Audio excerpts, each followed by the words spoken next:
All right, I got to do my liveness checks, folks. Give us a minute. Oh, shit. We're live there, and we're live there.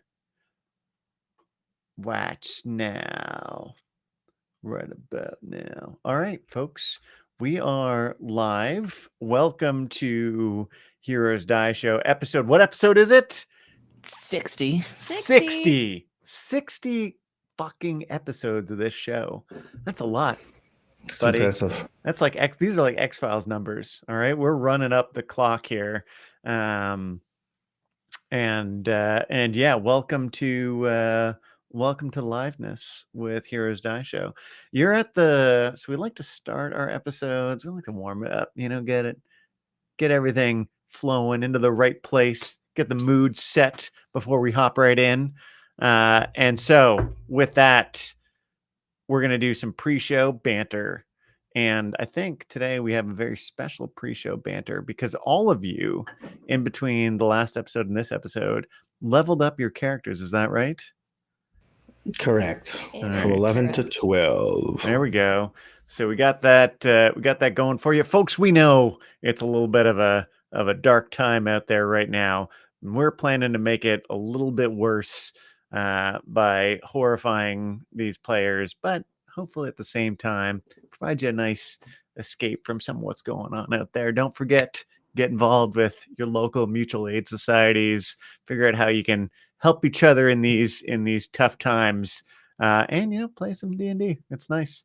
It's pretty fun. Okay, so tell me, folks, what am I dealing with? What do I have to find diabolical and annoying ways to counter I'm kidding, I don't do that, but I'm curious what happened on y'all's level up. Well, I took the telekinetic feat, so okay, I have telekinetic feet now. You have telekinetic feet. Okay, That's cool.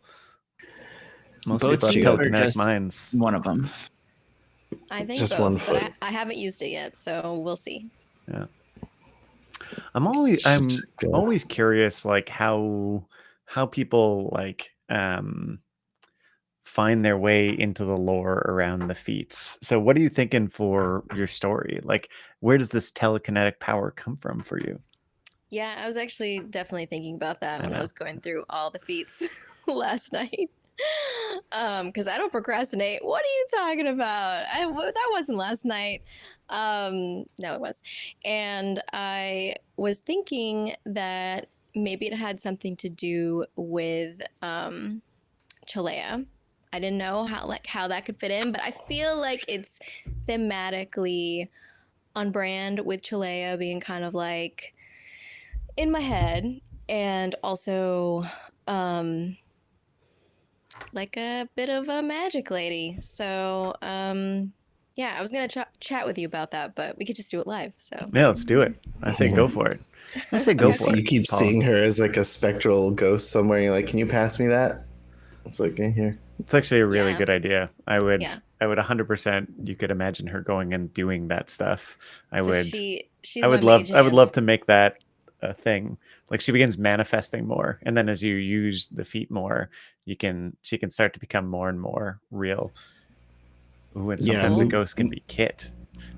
Yeah, move that thing 5 feet this way. It's like she just shows up, grabs them, pulls them. Yeah, can you go push that person, please? Thanks. Cool.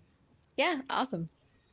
Which is also funny that Chalea would, because she's pushing people way stronger than the rest of us put together, that this ghost is just ripped compared to us. Just I was looking at some feats that like increase strength, and I was like, nah.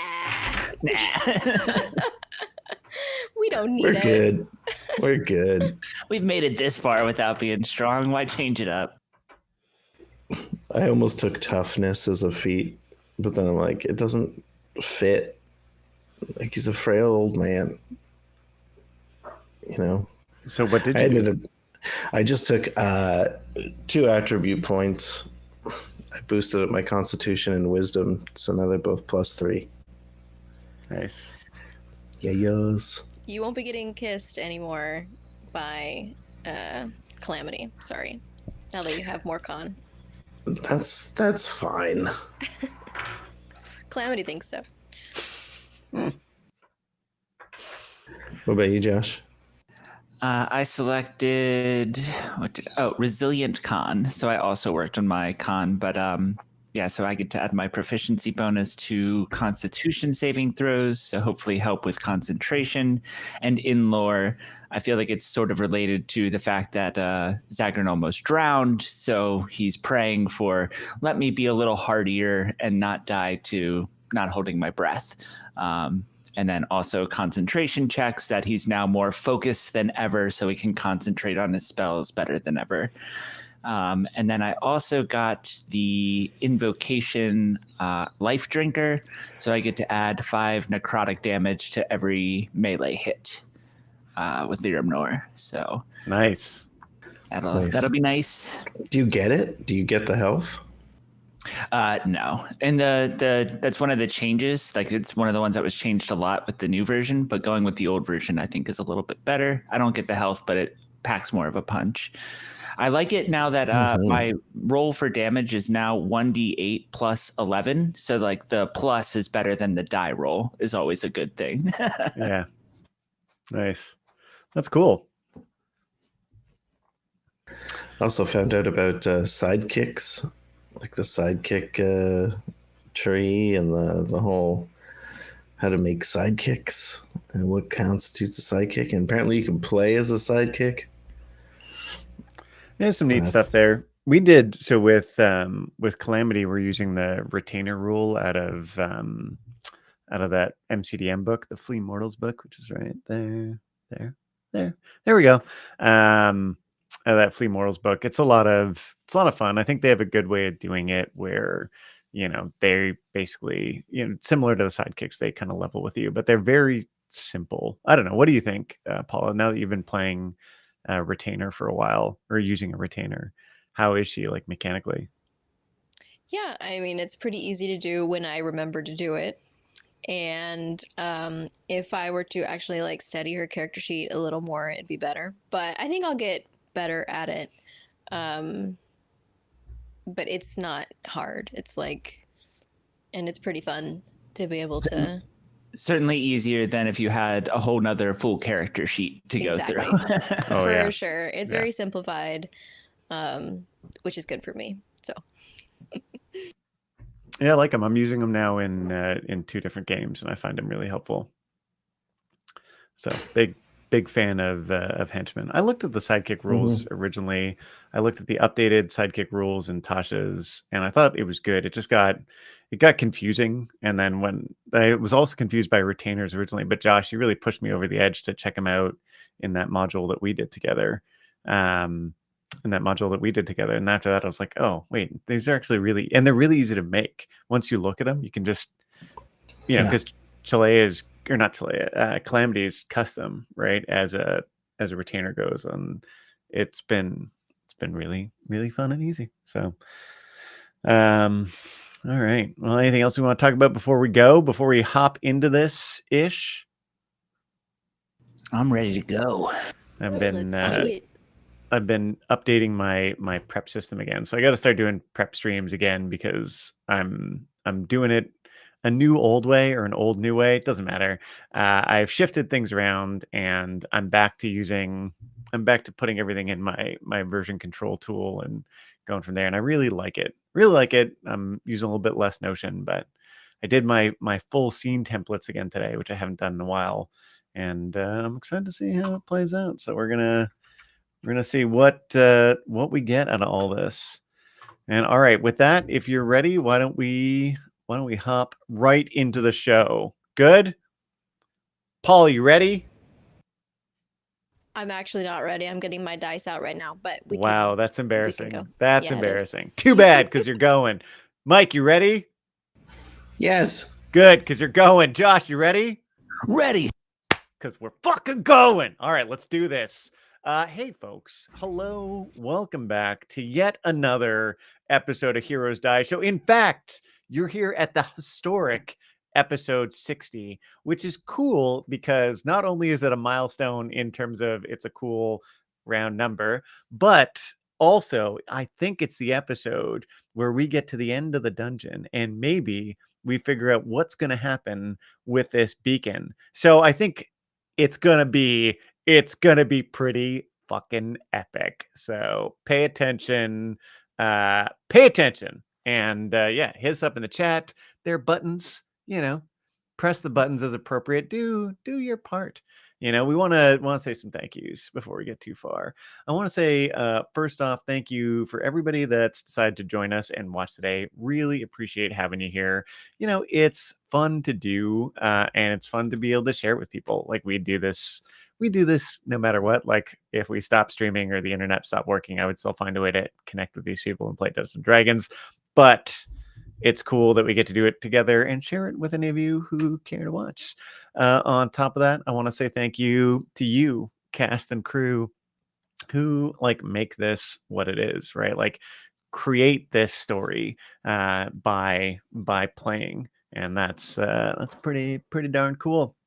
I want to say thank you to the broader 5e content creator community for creating all the cool things that we get to use. As an example, the folks over at MCDM make those cool retainer rules and all sorts of fun villains and fun ways to shift things around a little bit mechanically. I want you to remember, no company owns your tabletop role-playing games. You do. So you get to do what you want with it. And the really good thing about 5e is that there's a lot of people that make stuff around it. So you get to decide what your experience should be like.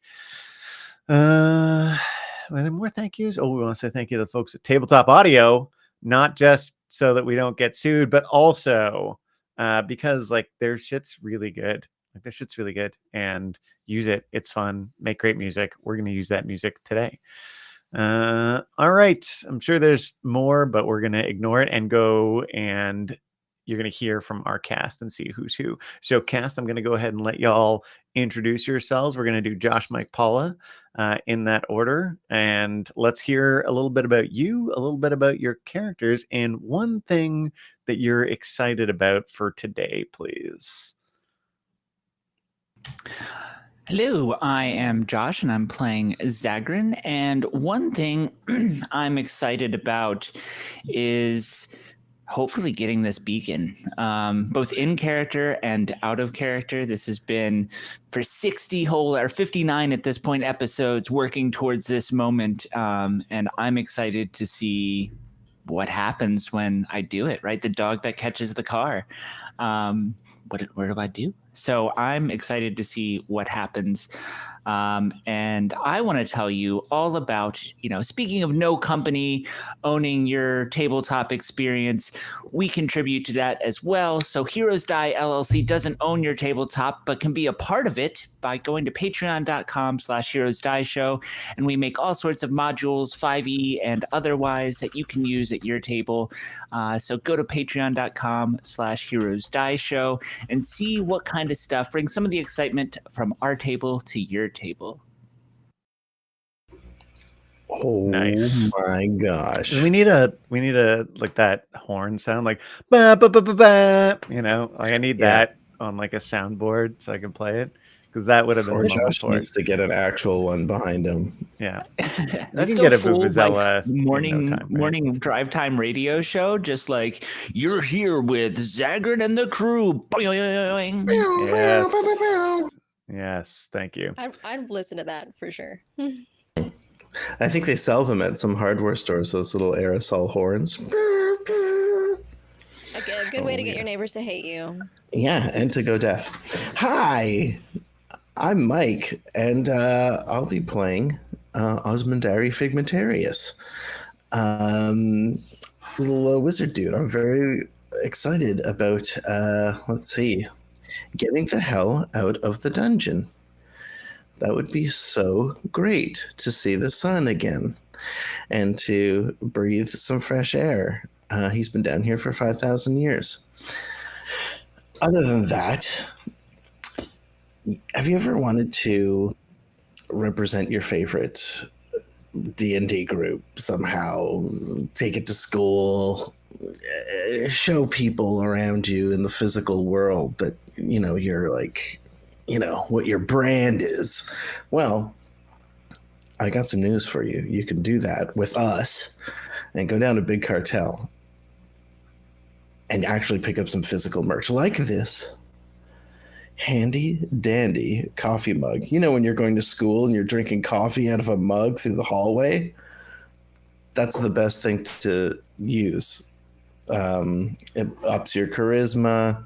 It's unbreakable, you know. So, I mean, try it out. Try it out. You need to purchase one to find out if it's unbreakable. But yeah, you have my word on it. Anyway, there you go. Show me a broken one. And I was muted for that, so I said I haven't broken mine yet. But all right, Yeah. Thanks, Mike. Oh, I guess it's my turn. Hello, I'm Paula, and I play Kit on the Best Left Buried series. She's a rogue who is a bit possessed by another being. And I'm excited. I'm, of course, excited to see this part of Zagran's arc play out because it's been a really long time coming. And yeah, that'll be interesting. Of course, I'm excited to get out of the dungeon too. I'm excited to see Figment, like how Figment reacts to getting like out of the dungeon. It's been a long time for him. So, and I'm excited to also like get to know that character a little more because it's only been like what we met him like 2 days ago or something. So it's been like 2 days. Yeah. So that's all very exciting things. Or this could be our very last episode, like episode 60 could be like the end. So that's also exciting. But yeah, I'm here to tell you about social media. If it is our last episode, you could keep up with us on social media and find out what's next. You can find out what's going on with our schedule on Twitter/X. Are people still calling it Twitter? I don't know. I'm not really on the internet very much. But we're also on all the other platforms, TikTok, Instagram, YouTube. YouTube's a great way to catch up on all of our past episodes and stuff. We also have some in podcast form, so that's really cool. And our handle everywhere is @SignHeroesDieShow, so it's very easy, and we would love to have you follow us on all the different platforms. Oh, awesome. Great job, everybody. Yeah, I'm excited to see what happens and figure out where y'all are going next. It's a very, very fun time from my perspective in that way. But we're done our intros. You've heard our thanks. Let's get to the show. We're going to send you to the intro video and then we'll be back with episode 60. Ah, old friend, you're here again. So glad you could stop by. Come, sit a while and let's begin. The tale of heroes die. In distant lands are stories made with villains most despised. A tale of magic, strength, and blade, of camaraderie and lies. It's one I know quite well, you see. Perhaps you'll find out why. The legends and the histories remember. Heroes die.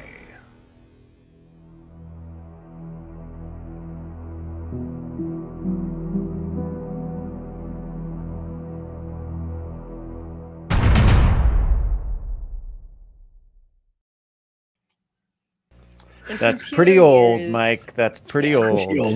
All right. Welcome back to liveness. Look at those little. We got some flyaways here. Calm down, Curls. Not yet. It's not party time yet. Soon I'll need you. Like porcupine style. As I get to the really exciting points, it just pops out.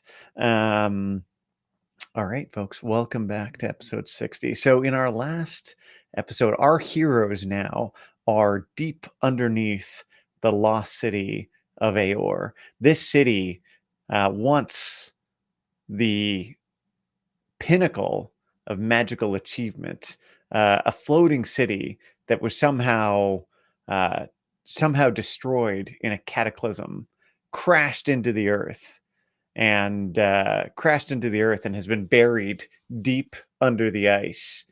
you all have headed down past this community of folks that were gathered above it. These keepers of the dream, these wild folks and giants. Josh pointing out that Under the Ice ends up being a very unfortunate acronym. Past these keepers of the dream, through the lost city, down into the depths below it to find the tomb of Catcher. You have explored through the tomb. You've gone through the trial of the Chamber of the Elements, which was, or the Crucible of the Elements, I believe.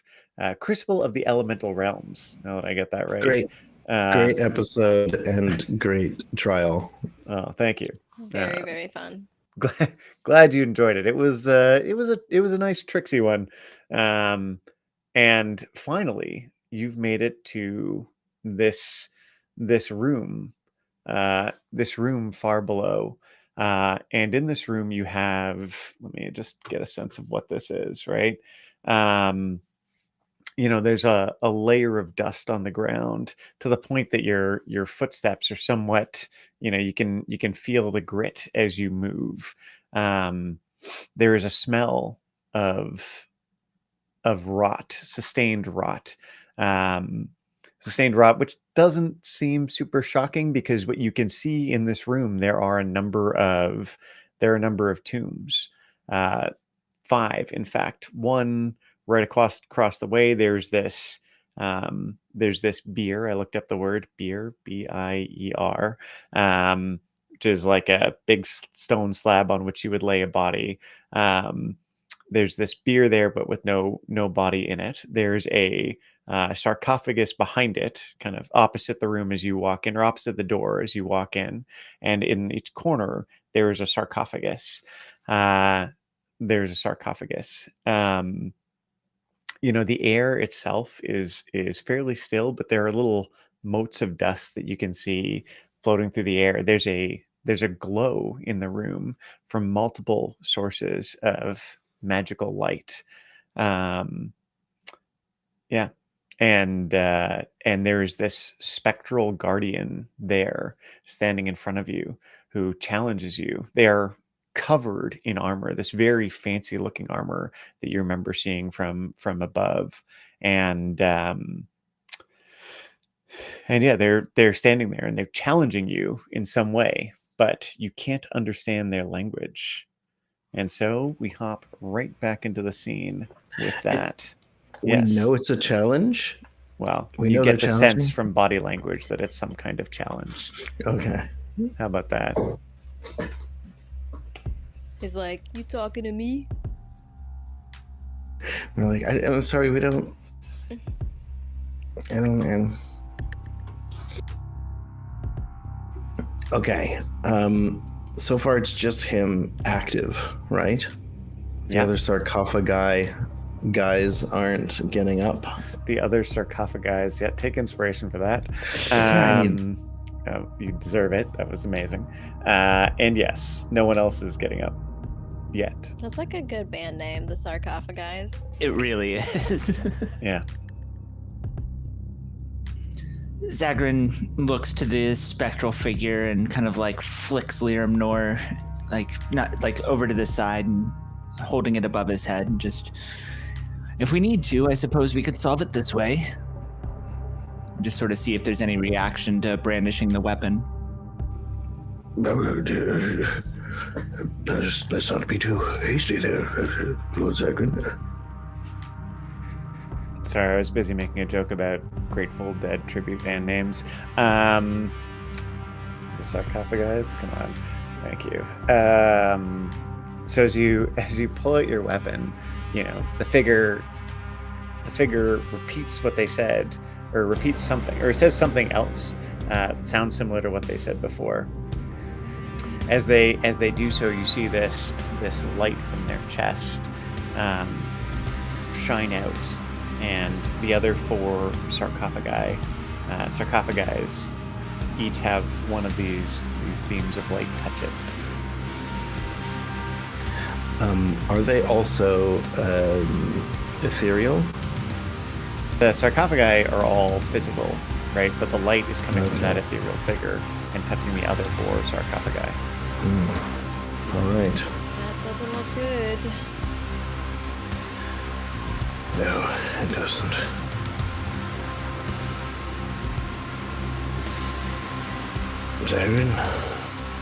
Zagrin will take a step towards the spectral figure, still Lirim Nor in hand and making eye contact with whatever would be the eyes in the spectral figure, and sort of like gestures towards the sarcophagi and the beams of light. Just, all right, on with it.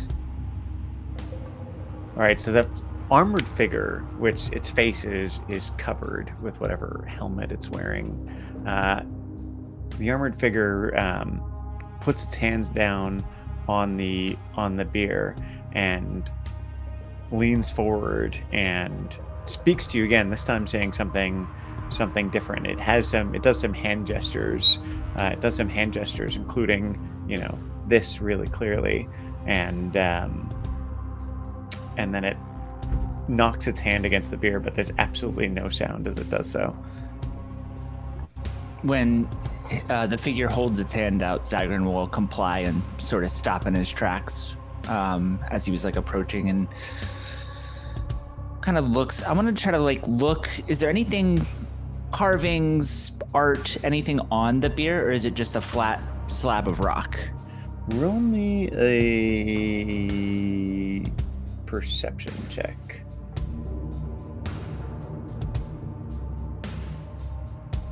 8. Okay, so yes, there are some carvings on it. But nothing particularly special that you can see. Just some designs that you'd put on a place that you might rest the body. Figment will also be taking a look at anything written. Seeing if he could decipher anything in tongue. Take an Arcana check if you want to investigate this beer as well. Kid's holding out her dagger and she's looking at Figment and she's going, "Can you talk to this guy? Like, what's he saying?" I'll try. I got 21 on the Arcana check. So one thing you do note is that the writing in the inscriptions on this beer, they do look very much magical, right? Very much magical. And now you can see that there's something worked into the beer, like metal worked into it, that runs down into the floor and runs into the walls and into the far door on the left-hand side. This sarcophagus seems to be the source of some immense power. Look. And Figment will gesture to the ground. It is connected to everything. What should I say to this individual? I'm going to cast Comprehend Languages.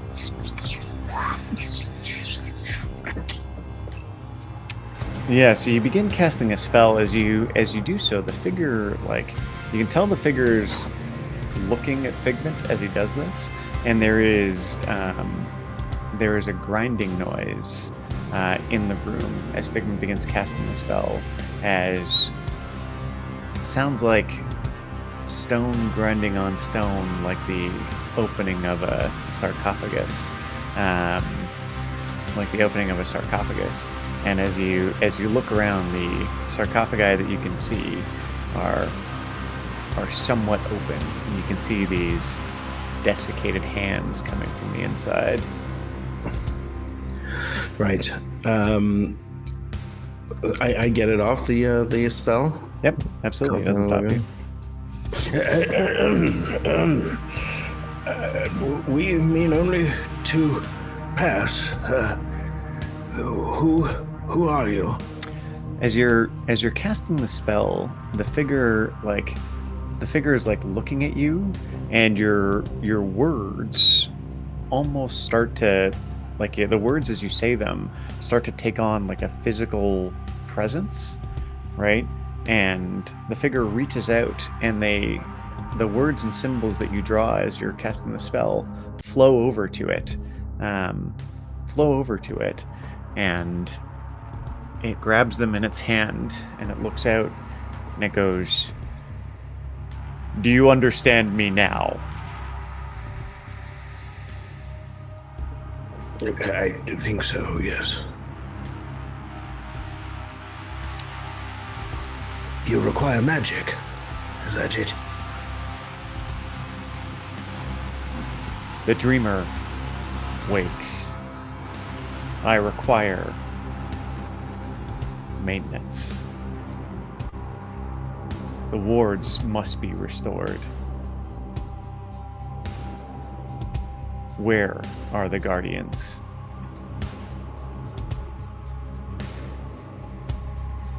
Does anyone know where the guardians are? He seems to be quite concerned.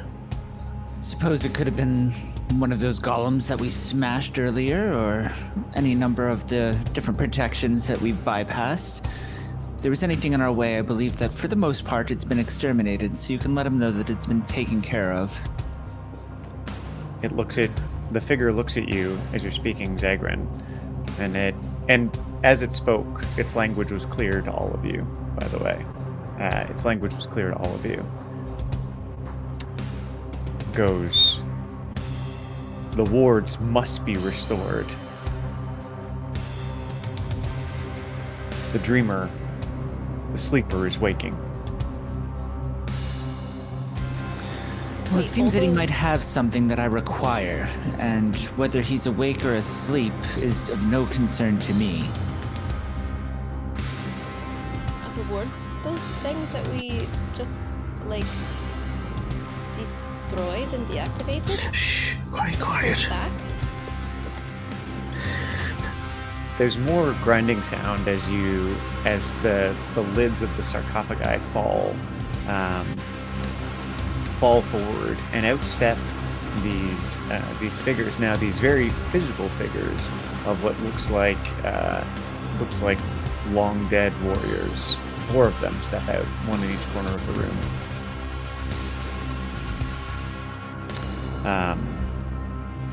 So you are not here to restore the wards. Yes, we are. You said you require maintenance. Is that correct? We are here for the restoration of the wards. Make me a deception check, please. Okay.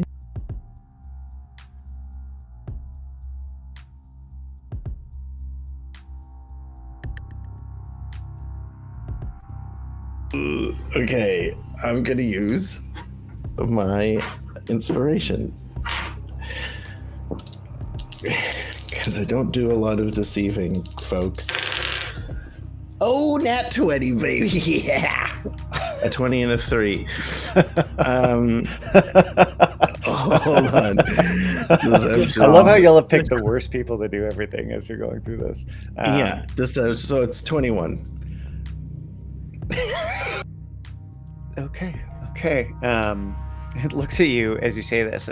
It turns the focus on you, or the figure turns the focus on you, and it goes, it has been millennia. We will need significant power. And it steps back and it motions to the dais. I approach and the beer. take a look at the beers. The beer. So he looks at it. There's definitely room for a body to lay down on top of it. And now that you're looking at it, there's a bunch of holes. A bunch of holes in it. And it's a little bit concave, right? It's a little bit concave, and the holes are kind of at the bottom of the concave part. Clearly sacrifice, like some sort of sacrificial blood catch. Is that what it would look like? It's not a bad guess. Okay. Maintenance, yes. What wards have been destroyed? Can I tell which what wards he's talking about? So I'll give you this one kind of for free, right? So what you've noticed a couple things about this dungeon, right? One, it seems to exist in multiple planes of existence simultaneously, right? So this place is kind of an anchor point between realms. So one, you got that. Two, like the whole place has the shit warded out of it. Like it is clearly meant to be, or it is deeply magically defended with very complex wards. So someone built this place as a fortress or prison, right? So when they talk about the wards, it's reasonable that they mean whatever they're using to seal in their prisoner. Right, so like symbols and little guardian statues here and there, and yeah, okay. And other things that might work on different realms of existence, right? Beyond the physical. And it all seems to coalesce at this beer. It seems like this thing leads into a bunch of the others, right? So this could be a place where you might provide some sort of power that could feed the others. Okay. And, human sacrifice has a thing. It's not great as practices go, but as far as great stores of magical energy, it's pretty good. Calamity, I might need you for a moment. Simply climb up on the dais here. No. Yes, it's a remarkable work of engineering, this sacrificial table. Yes, where can I find the other wards? And what maintenance do you require? It looks over at you. It goes, you are not one of the guardians then. No, absolutely not. But I was sent by the Guardians for maintenance purposes. I merely require some information first. The guardian steps forward and does. There's like a flicker as it disappears from behind the beer and reappears. And there's a moment where there's kind of a flicker in the room, and the lights shift. The lights shift, and you see those things that have now crawled out, those ancient warriors that have crawled out of their tombs. You see them stumble for a moment and then right themselves, and it appears now on the other side of the beer, near you all. Goes, the mechanisms are damaged. The cataclysm and events since have been eroding the protections. I fear the sleeper has become more active and is working to unravel what was wrought. And I agree, he should never waken. Trying to use the phrase that I learned. The creature nods. They must not waken. I must have the wards restored. I believe that this rot Looks you meaningfully speak at of, every one of you. I believe that this rot you speak of is actually coming from inside of this place, that we would need to go deeper in order to exterminate the rot before it would spread all the way through the wards. Don't you sense it?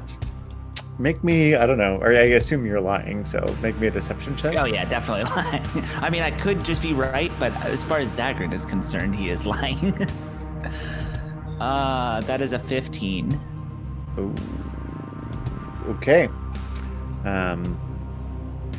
Thing looks at you and as it does so, the ethereal nature starts to solidify a little bit, and you can see places where the armor is starting to look more real, more present in this realm. And it goes, how do you know this? And why would you seek entrance to the sleeper? I believe it's the only way to exterminate the rot. This place has been warded and protected for so long that the outside forces would have no way to gain entrance to this place. The fact that we are here should demonstrate our commitment to this. We're only able to gather this far because of the wards that have been weakened, but it must be coming from the inside. We would not be able to get inside without the rot coming from, or we would not be able to get inside without the rot coming from within. Therefore, we need entrance in order to protect this place, to keep its safety, and then we will leave. Two of those dead warriors move to interpose themselves between you and the other exit, right? Not the one that you came in, but the other one. Kit, what are you doing during this time, and what's Calamity up to? I think Kit would have at some point wanted to activate her eye when she's seeing like all this stuff go down, and she's just kind of watching. So she's gonna activate her eye. She like lifts up the eye patch, and like all of these symbols and stuff start like going across it, Matrix style, and a little blood tear comes down. And you're turning on what? The true sight. Okay. A couple things become apparent as you turn on True Sight. One is there's definitely a link between this guardian, the sarcophagus behind it, and the four guardians. The other fairly interesting thing is on the wall on the other side of the beer is there is something magically obscured. There is an illusion blocking out a space that's about, like, there's an alcove back there that is hidden by an illusory wall about a probably 3x2 opening in the wall.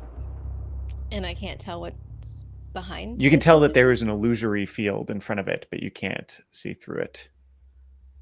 Okay. Okay, and I guess so when Zagrin says all that, she'll just agree. He's a priest of the sleeper catcher guy. So we're just here to help, but he knows what he's talking about. We can waste our time debating and daring to decide what we're going to do here, or we can get to work. I believe the time is of the essence, and I hope that you would agree with that. It goes, agreed, one of you. And he indicates the beer, and the other two guards begin walking over to you all. He wants us to get on that thing? He don't think so. He opens his hand, and in it materializes this dagger, this very real dagger. I don't believe that the old methods would work. I understand that traditionally that this may have protected it, but this is something different. If it was an outside force, I would agree. That would certainly help restore the wards and provide the strength necessary. But in this case, it's coming from deeper within. This would only weaken our forces without actually addressing the internal issue. You've been fooled, and I understand why, but this is no time to explain. All right. Besides, this is a very hard sell, Zagrin. It's a very hard sell, so make me another deception check. All right, and I'm not gonna leave it all up to the dice. I'm gonna use some inspiration here. So I didn't help him with my input. I thought it was saying that you work for the sleeper, the catcher. Yeah, I thought it was. who you gonna call Ghostbusters? Okay, that's what we are. 21. 21. 21. The figure looks pensive for a second and watches you, and looks over at Figment as well, and he says, "Then, how do you plan to restore this?" And while he's doing that, Calamity is moved to be on y'all's left. So she's got the two warriors from the like left side of the room as y'all came in, kind of blocked, so she can't get right at Zagrin and Figment's back. So for everybody, right, while the Guardian is focused on Zagrin and Figment, I want to know what people are going to try and do. So Zagrin and Figment, he's very interested in what y'all's plan is. Kit, you're not under particular observation at the moment, and Calamity is trying to keep these other two off you.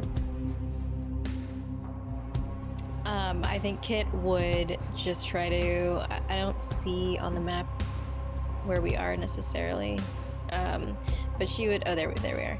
She would just try to position herself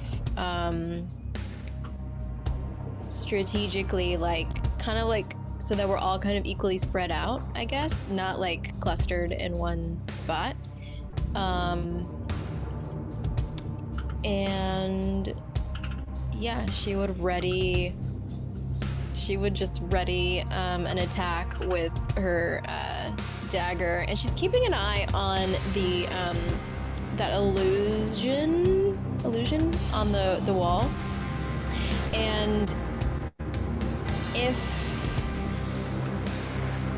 I don't know, she's not being observed, if she could summon Murdo and kind of she can talk to him in her mind, right? She doesn't have to say it out loud. She'll just say, over there's something hidden. It's an illusion. I wonder if you could take a peek. And he flies off your shoulder and behind the thing. You get an image in your mind, Kit, of a small alcove with a bird in it, and inside that alcove is this pretty large, about that big, floating crystal thing with a bunch of weird magical symbols etched into this glass ring at the base. It's glowing intently with the same blue light that you see the Guardian giving off. Okay, so it's a big crystal. Yeah, about that big. Yeah, not small for sure. You'd get it at one of those rock shops in Arizona, right? But it'd be $3,000. And turquoise. Yeah, and it would be more turquoise, yes. Okay, cool. Figment is going to pretend to be examining the beer and cast detect magic.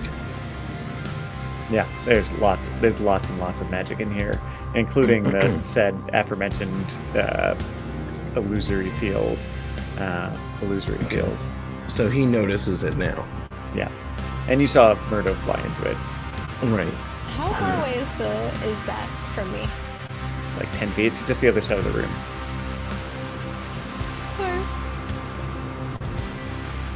All right, Figment and Zagrin, this guy's ready to hear some plans. They better be good, damn it. Zagrin has been holding Lirimnor in a ready position the whole time, but then moves it in front of him and holds it up, and it kind of just is swaying back and forth, moving on its own. I come here under orders of a great power, something that perhaps is incomprehensible to those who haven't been chosen, such as myself. My methods may be unorthodox compared to what you're used to, but I assure you they're effective.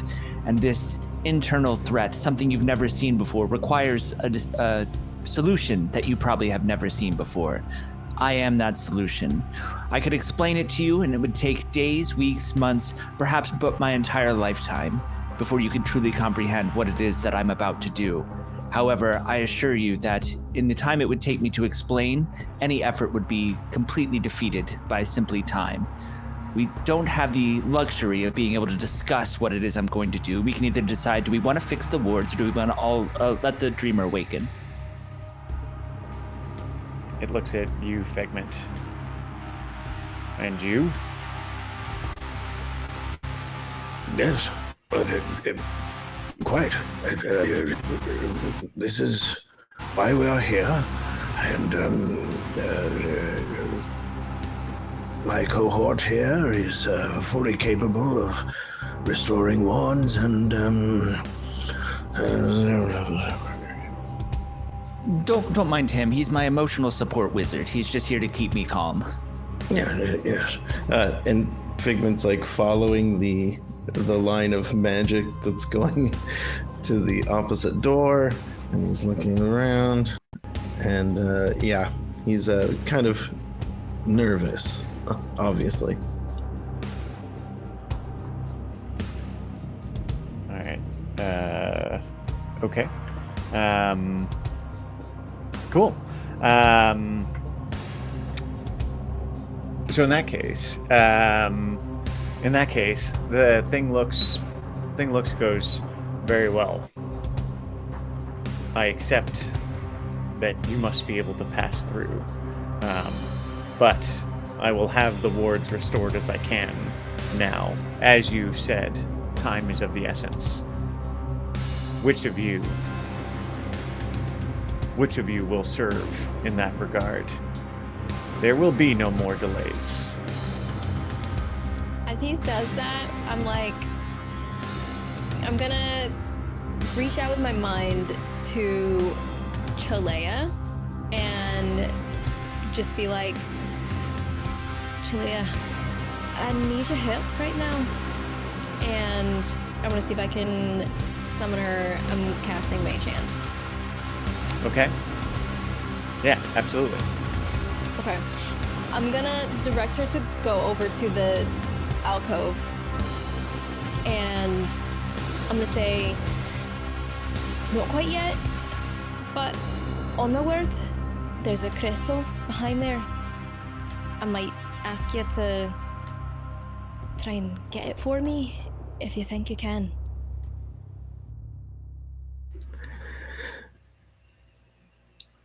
I'll stay to watch, to repair the wards. Figment, I think he's saying you need to be sacrificed. As you say the I'll stay, the two guards, the two dead men, by Calamity, like step past there and each go to put hands on you. Figment. Oh, can I react with a lovely little spell? You can try, but depending on what you're doing, we may need to roll some initiative here. Oh, I was going to try and encapsulate the spectral figure in a globe of resistance. Perfect. Let's roll some initiative, actually. This is a perfect time. So they go to put hands on Figment. Figment begins to cast the spell, and shit is going down, folks. So I'll need some initiative from everybody, and let's kick up the jams music-wise. 18. 23. Let's get the music a little bit lower. Dirty 20. Okay. I don't have any of this recorded, so... Great. Way to make me look like a fool. 23 for Mike. No. No, 23. Me. Who's good? 23 for Kit.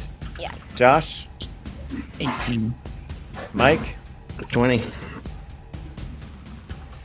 Great. great. Let's get you a turn, and let's get you a turn.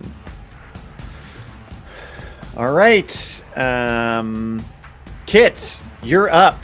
So this thing, the spectral figure disappears, and that last sarcophagus, the stone face of it shatters apart, blanketing the room in shards of stone. In fact, I need everybody to make a dexterity saving throw as these chunks of stone begin flying out there.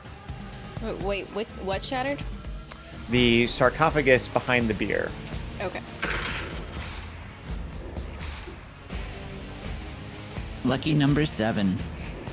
This is my third nat 20 of the evening. 27. And one for Calamity as well. Ooh, not good. Not good. That's a 8. Kit and Figment, you avoid getting hit by any chunks of rock. However, Calamity and Zagrin are each going to take 14 points of bludgeoning damage as these chunks of rock fucking smack them. And stepping from it is some sort of animated suit of armor that looks much like that spectral figure, and he's reaching out and brandishing this heavy spiked mace. Sorry, how much damage do I give Calamity? 14. 14. Doing my radio voice.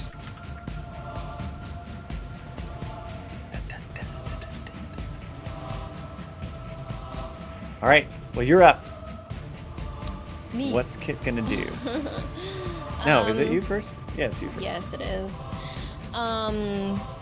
So I'm not totally clear on how the mage hand works. Is it a bonus action? Yeah, it's move a it? bonus action to do stuff with your mage hand. Yep. I think it's the manipulating, pushing something as a bonus action. Manipulating an object or using mage hand as intended is still an action. It's the bonus action is just for a shove, essentially. Okay. Well, it's costly, but I have no idea what this crystal is for, but I'm gonna have Chalea. I don't know how heavy it is either, because it can only pick up 10 pounds, but does it look like it's heavier than 10 pounds? Could be. Depends how heavy that stone is, right? Or Okay. whatever it's made of. I'm Could gonna easily be. Try to have her pick it up. And Yeah, great. move it from the alcove. As she goes to get near it, something absolutely repulses her away, and she is flung back away from it. What? So, since she couldn't even get near it, does that use up my action or not? I'll give it to you. No. Okay, because I had her ready to over there, so I would imagine that yeah. Okay, so she can't get over there, not even close to it. She can get close to it, but she can't touch it. So and as she tries to, she is flung back. And in fact, the moment that she's flung back, there is a pulse of bright light that comes from it, and the illusion over the alcove drops. And so all of you see this crystal floating there, suspended over the glass. Kit and Figment, you both see a line of energy going from that thing to that figure that emerged from that last sarcophagus. All right, it looks like that is not gonna work. So I'm just working off a hunch here. So I'm gonna throw my dagger at the crystal and see how that works. Okay. We'll see if it hits. Oh god. I rolled a natural 1. So yeah. So it flies out, and your dagger is battered away by this magical field. There's there's like a crack, and it goes and embeds itself in the ceiling before flying back to you. Okay. Well, that didn't work. I am gonna just shoot. I guess that's all I'm gonna do. I'm gonna call over to Calamity. Did you see that thing over there? That crystal? I think it's connected to the big guy. Maybe we should try doing something to that. And then Calamity. Where is Calamity in like relation to the crystal? So the crystal's over on your side of the room. So she's the furthest of anyone from it. Okay. And these dead guys are right next to me. Yes, there are 2 dead guys right beside you. I'm gonna can I like bonus action disengage and Sure. move. I'm gonna move here, like to the back wall, so that I'm not next to anybody. And Okay, then fair enough. Calamity, I'm gonna have her move. Gosh. I'm gonna have her move. Can she use her her firebolt like to go over people's heads basically? Can she shoot through people to get to the crystal? Essentially is what I'm asking. Ooh, so she doesn't have an angle on it from where she's at, but if she moved, she could get there, yeah. So it's a straight line thing, but she can kind of curve it a little bit. You know, she can put a little mustard on it. Okay, so could she move through her allies? And like, she's tiny. She's a halfling, so she absolutely can move through her allies. Could she move like without getting No. an attack of opportunity? Okay. Can she jump up? Could she jump up on someone's shoulders and be in the same space as them, or not? I'll allow it, but not for Figment, because Figment I will have fall over from that. Okay, so she could, being a frail old man. could jump onto Zagran's shoulders and like not take an attack of opportunity, or would she still take one from that guy here? No, she would absolutely take an attack of opportunity getting over there.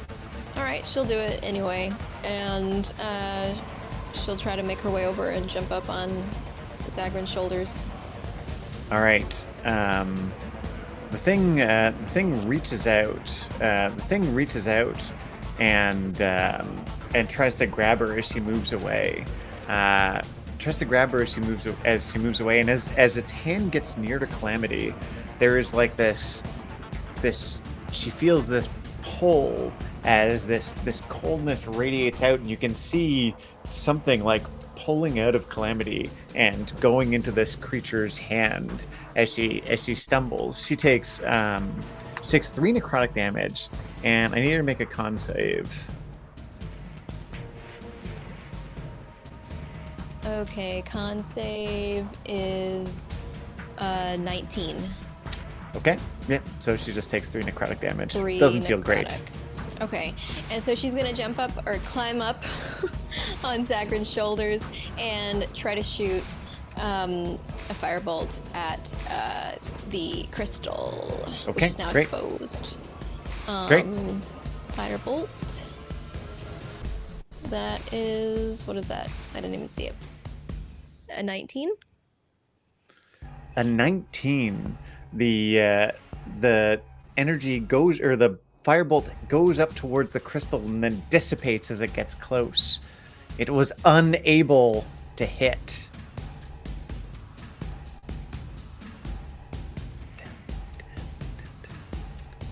That's it. All I right. guess.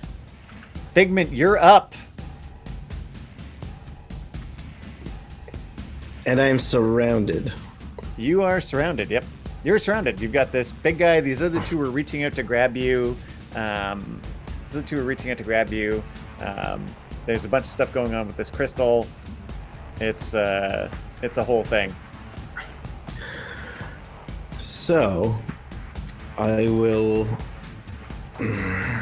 stick to the original plan, and I am going to create a sphere of resistance around me. Is my last-ditch effort to protect myself from all these jerks. Okay. So what's that do exactly? It creates a dome around me that nothing physical or magical could pass through it. And that's it. I mean, the ball could be moved like a giant marble, but won't take any damage in there. Okay. Unless I start pushing the marble around. Yeah, so Figment goes, and boom. Nice. Okay. Little dome Cool. shows up around him. Cool. Anything else? I send Glint over to take a look at the crystal. Yeah. Not get too close. Yeah. So as he goes over, he goes, Figment. There's some kind of complex magical field around this. I believe it's tied to the creatures that we see in here. That's what I thought. All right, hold tight. Hold tight, everyone. He says from in the bubble. Zagrin, you're up. Zagrin, seeing the creature reaching out towards Figment, I'm going to attack that creature, not the big one, but the one of the two that's doing that. I'm going to hit it with the green flame blade. So Zagrin whips Liramnor, and like this green fire surrounds it. Does a... Can I roll, first of all? Can you? Physical dice it is.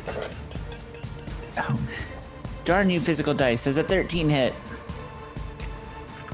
Nope.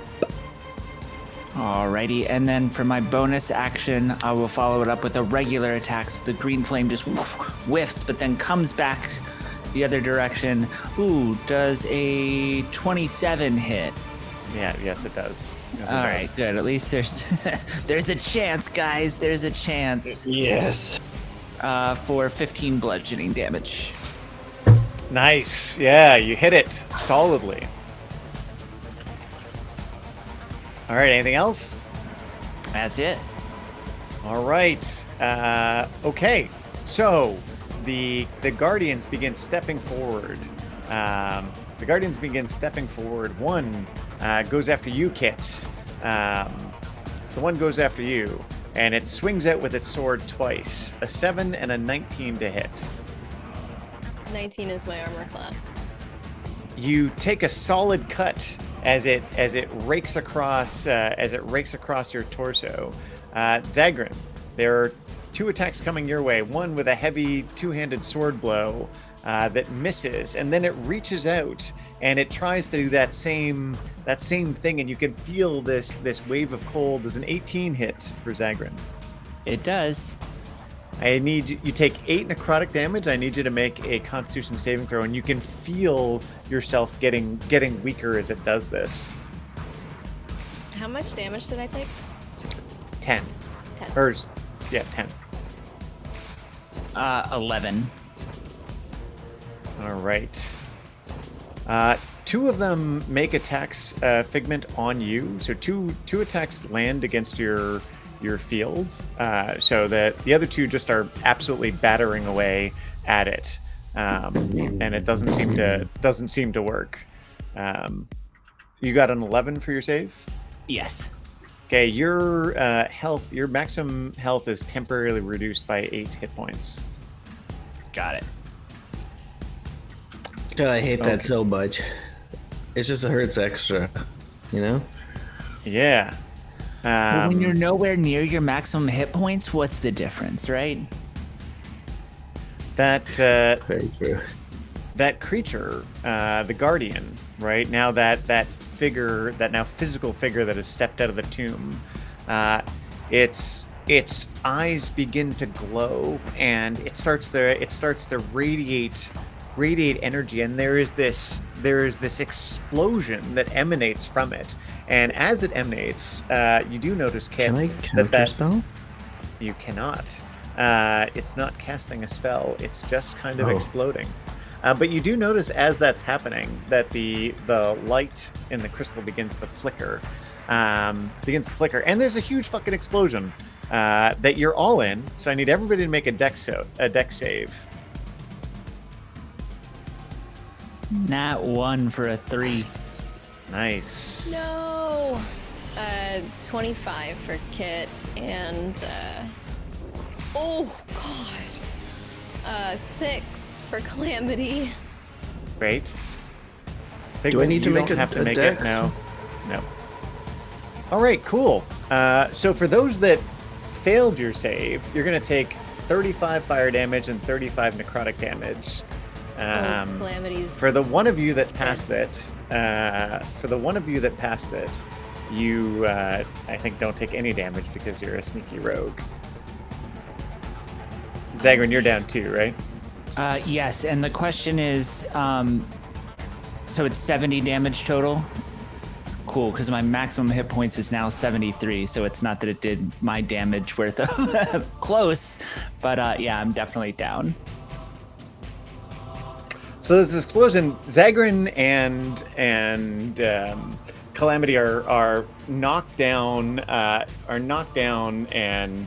pulled over, and the figure just steps forward, and you see its eyes lock on to Zagrin's form. Yeah, great. Okay, cool. That's it. So we go back to the top of the round with Kit. So it's been an interesting one. So we've gotten into a conflict with the Guardian here and its minions, and the Guardian turns out not someone to be played with. You have acted to try and destroy this power source, whatever it may be. The Guardian you weren't able to do it this round, and the Guardian the Guardian was able to use its guards to begin attacking you, and then it itself unleashed a brutal explosion that brutally damaged many of you. Right? And now we return to the top of the round with Kit. So Kit, you can see it eyeing Zagrin's body. You can see the figure eyeing Zagrin's body. You can see, you can still see the crystal there. It has clearly, gone through a little bit, right? Like the crystal is not looking the same as it was, and it's started to rotate a little bit. And yeah, we're on with Kit. rotate in In the air.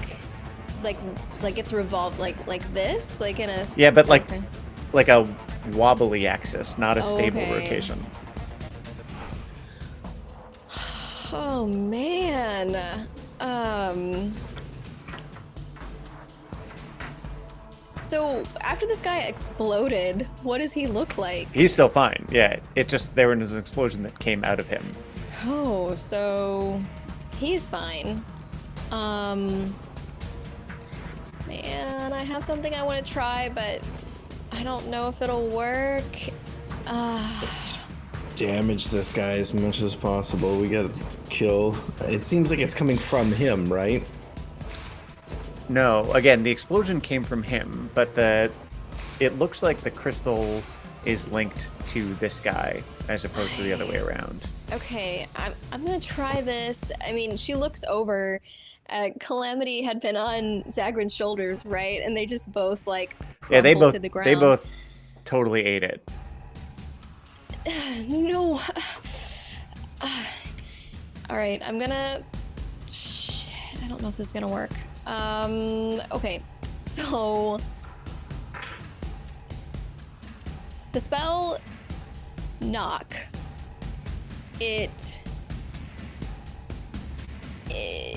If you choose a target that is an arcane lock, it says a target that's held shut by a mundane. No, sorry. or another object that contains a mundane or magical means that prevents access. It says, if you choose a target that is held shut with arcane lock, that spell is suppressed for 10 minutes, during which time the target can be opened and shut normally. Do I get a sense that this would work on this this thing?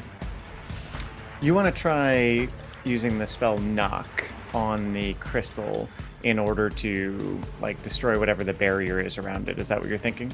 Yeah. I'll let you do it with an Arcana check. So we're going to make it a DC 18 Arcana check. So if you pass that and use your knock spell, I'll let you knock out the field around it. I'm going to use my inspiration, my inspo.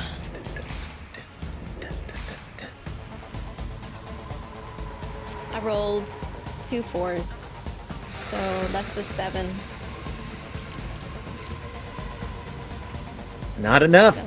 So you try, but the effect seems to be deflected by whatever the field is around this thing.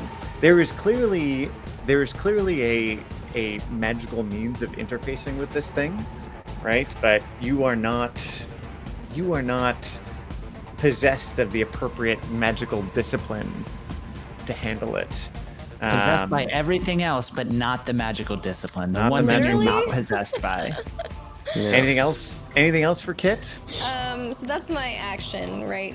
That would Yeah. be my action. So, man, gosh. Okay, I'm going to take my bonus action I'm gonna run over to Calamity. Let me see where I am on the map. I'm right next to her. She's right by you. I'm right next to her. So I'm just going to kneel down, and I'm gonna use my bonus action, fast hands, to she took a healing potion. Yep, She and held has on to one. it.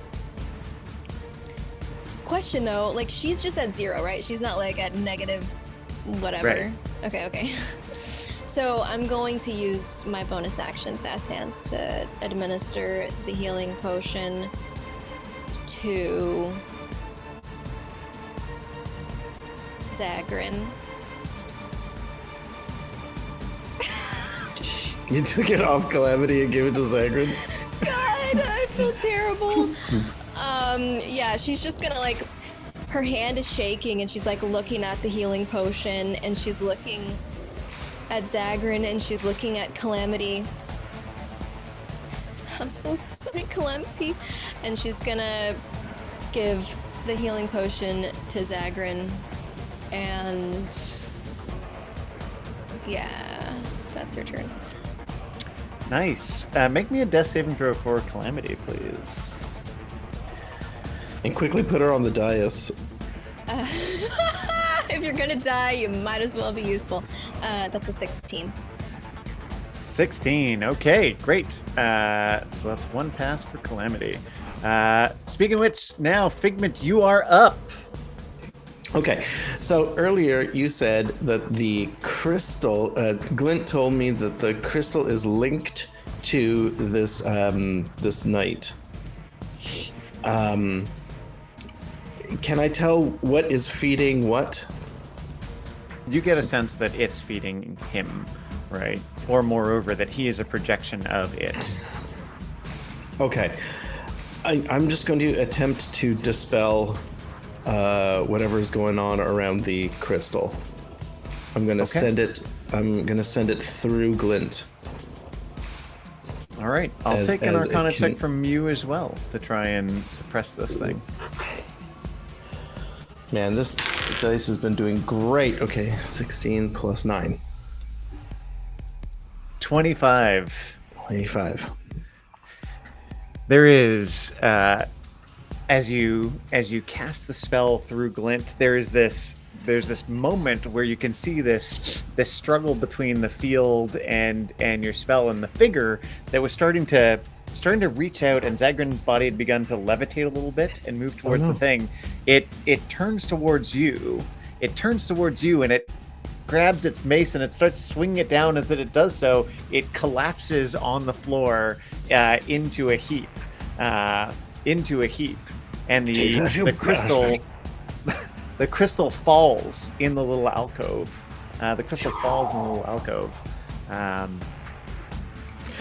Nice.